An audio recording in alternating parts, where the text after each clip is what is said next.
guys? This is Bourbon in the House. My name is Tristan. Welcome back.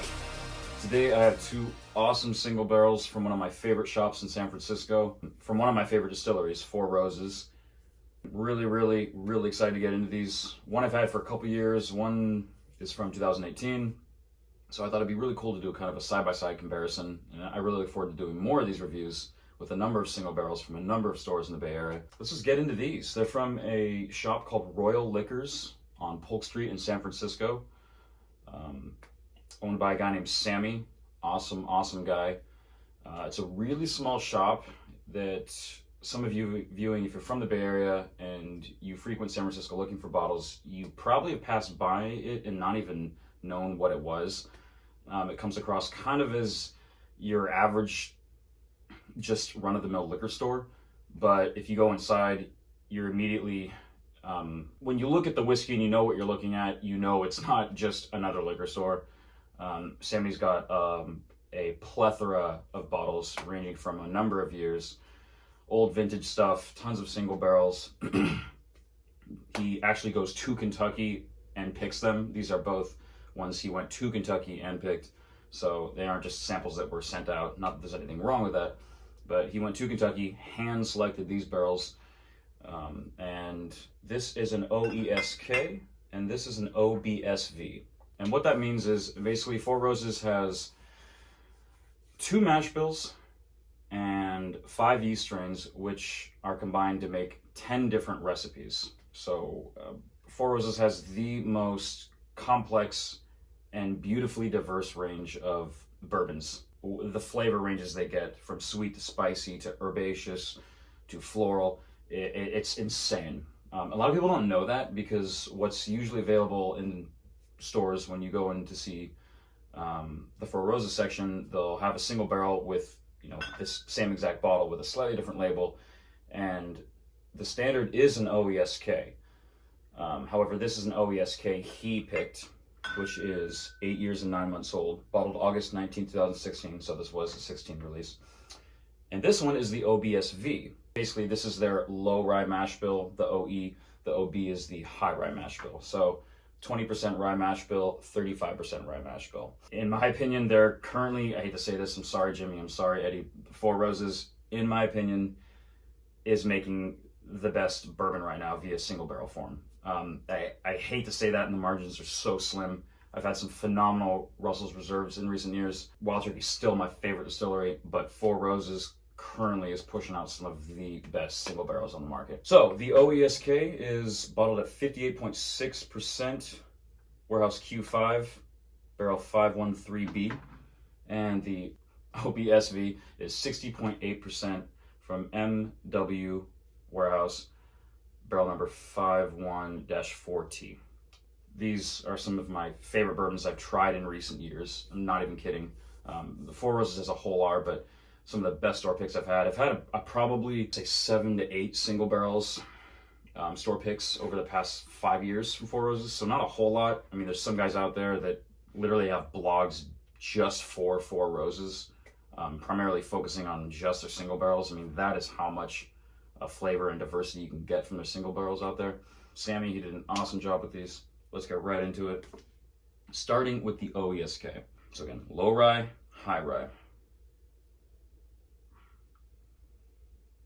Rye is the backbone to Four Roses. Rye is what defines Four Roses. That's what I love about Four Roses.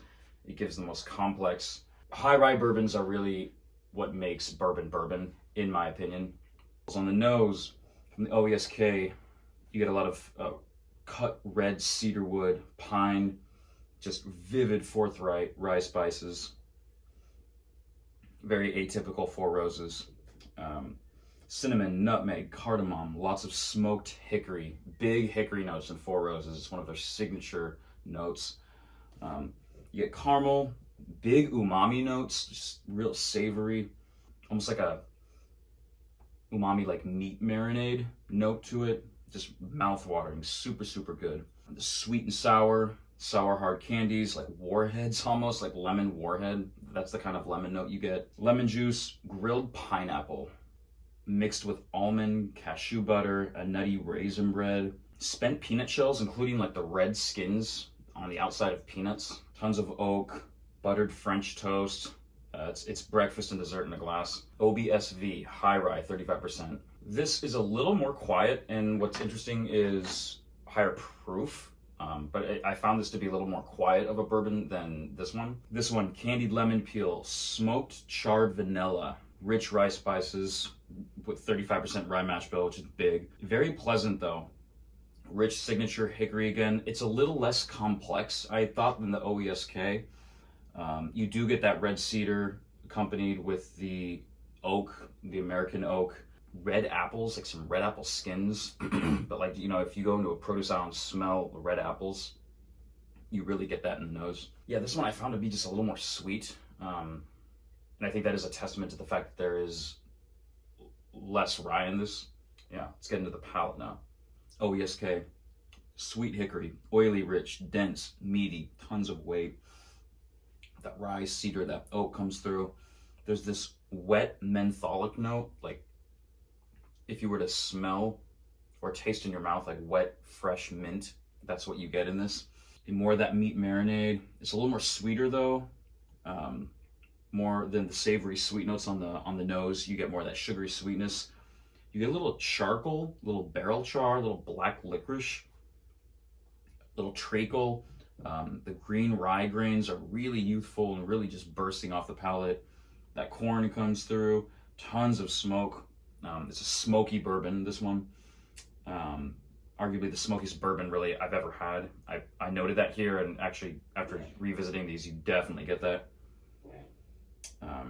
Really warm, really inviting, overall very balanced, quintessential bourbon right here.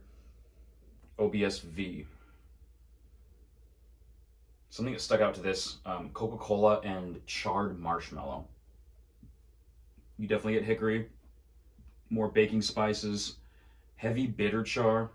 That's 121 proof plus. Charred marshmallow, again, Coca-Cola, burnt toast, more hickory, rich baking spices. Heavy bitter char, beautiful, beautiful oak tannins. I mean, you just, the barrel just screams through these bourbons. The difference between these two, I would really say, is, again, the OESK is a little more complex. It travels a little further. This is by no means a two-dimensional bourbon. However, this is almost just like 4D, you know, just 4K, if you will, blows so many bourbons out of the water. It is truly laughable that you can literally go out onto the shelves of virtually probably any liquor store in the country that has a nice whiskey selection, but definitely in San Francisco, and find craft bourbons that are 6 months to 2 years old that will cost you more than these single barrels will. It's hilarious to me, and kind of pathetic at the same time. You do not have to spend a lot of money to get good bourbon. I can't emphasize that enough. You don't even have to get allocated stuff. You don't have to go for the limited editions. You have to go to a shop that has a competent buyer who's not an idiot and knows how to pick good barrels. There is an art form to that, believe me. It's not just send me samples and I'll pick one. It's a very underappreciated thing when a buyer can actually pick good barrels. And that is one of Sammy's greatest strengths, is he knows how to pick good barrels. The finish, one more time, OESK, sweet and smoky, long finish. Mesquite, chocolate covered peanuts with a pinch of sea salt sprinkled over the top. Screams out at you. Spice and smoke fight for dominance in waves as you exhale. Bitter black coffee, oak, thick caramel. Truly, truly, truly phenomenal single barrel. This OESK was just ridiculous. The OBSV, also long. Vanilla, caramel, yet that charred American oak. The OBSV's finish is, interestingly enough, a little more complex than the OESK's, I thought. And if there was ever a quintessential, if there was ever the epitome of a perfect bourbon finish, this OBSV has it. Has everything you want. Vanilla, caramel, that barrel tannin really comes through. A little more strong than the OESK. Nothing's blur, extremely clear. There's tons of flavor. Ends with charred marshmallow, which I got on the palate of this one. So overall, not as complex, but I thought the finish on this one was a little better. Overall, though, this was a better bourbon, much better barrel. I'm I love high rye bourbons. So one would think I would like the OB more. However, I like the OE more, which is their low rye. Two examples of a high rye and a low rye, Four Roses, from one shop in San Francisco, Royal Liquors. Can't sing the praises of Four Roses enough, and so just ecstatic to do this review finally. I have this list of reviews I want to do, and I actually prioritize this at the top. One of the reasons I did that is because this kind of goes into the whole COVID-19 coronavirus thing. It is truly important to support local shops. I'm someone who does go to the big chain retailers. They just have access to a lot that, Total Wine in particular, has access to a lot that the small stores just can't bring on because they are smaller stores. But they won't get a lot of the stuff that these big chain retailers can get. That being said, it is important to support local shops. So if you have a local shop, it doesn't even necessarily have to be Royal Liquors if you don't live in the Bay Area. If they bring in Four Roses or Russell's Reserve, give it a try. It's totally worth it. Generally speaking, it's going to be well under $100, well under 50, 60 to maybe 70, depending on where you live, for one of these or Russell's. Give it a try. It's the chances of you getting a bad barrel, again, if it's a competent buyer, you're not going to be disappointed. And this is a perfect example. Currently, I was saving this for last. Sorry, the worst news for last. Currently, Sammy told me he doesn't have any left of the OESK, but he does have the OBSV left. So if you want to pick this one up, you still can. He does ship as well, so definitely contact him. I'll link his Instagram handle in the description below, so you can contact him. Just give him a message on Instagram. He's very good at responding, getting back to you. I rated this a 95. Very, very high, but very, very important that I do that because it really, really is the quintessential bourbon right here. This one, I actually didn't give a rating. I never got to it, but I'm going to do it right now. I'm going to give it a 92.5.